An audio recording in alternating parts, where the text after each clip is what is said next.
And the COVID-19 pandemic is being blamed for record low test scores throughout the country. The latest data showing many states are hitting historic lows, but Utah's scores are barely taking a hit. ABC4's Jordan Burroughs checking in on these test results for us. He's live in Salt Lake County tonight. And Jordan, the Utah Board of Education sending out these numbers. Explain to us what they mean.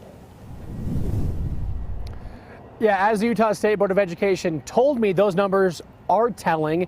They came out in 2019 and 2022. So pre-pandemic numbers, and also just a little bit, I guess after the pandemic has slowed down, you could say, or when students returned back to the classroom, they looked at reading and they looked at mathematics. Both of the scores in Utah has dropped a little bit, but when you compare that to the rest of the country, Utah actually looks pretty good.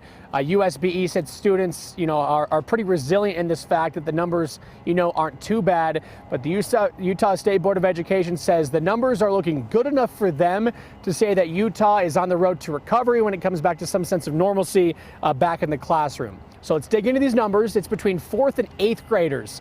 That's how the nation's report card has looked when you look at this data. They've done this for decades now. And when you look at this data, you can see that 4th graders in Utah from 2019 to 2022, that is, they dropped 4 points, while 8th graders dropped 2 points. And then just for some sort of comparison, so you can see how other states are doing as well.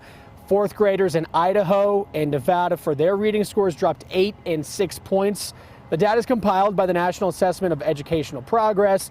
It shows that every state has declined in test scores, or pretty much within 1 or 2 points. The USBE has this analogy that you need to listen to that helps describe education during the pandemic.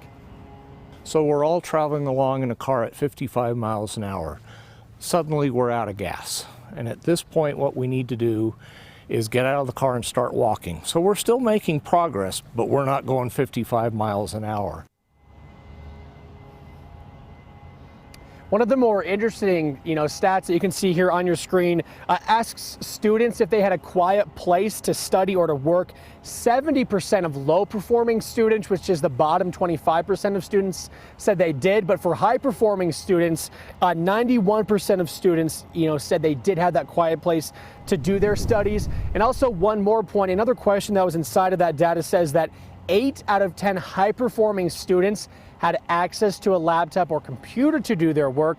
Meanwhile, the low-performing students, only 50% had access to a laptop and computer. So you can see how, those resources are vitally important for those that were doing their schooling from home. Utah State Board of Education also wants me to remind parents, be involved in your students' education and get out to those parent-teacher conferences, because they are ever more important, especially as students are returning back to the classroom. Reporting live in Salt Lake County, Jordan Burroughs, ABC4 News. Jordan, thank you.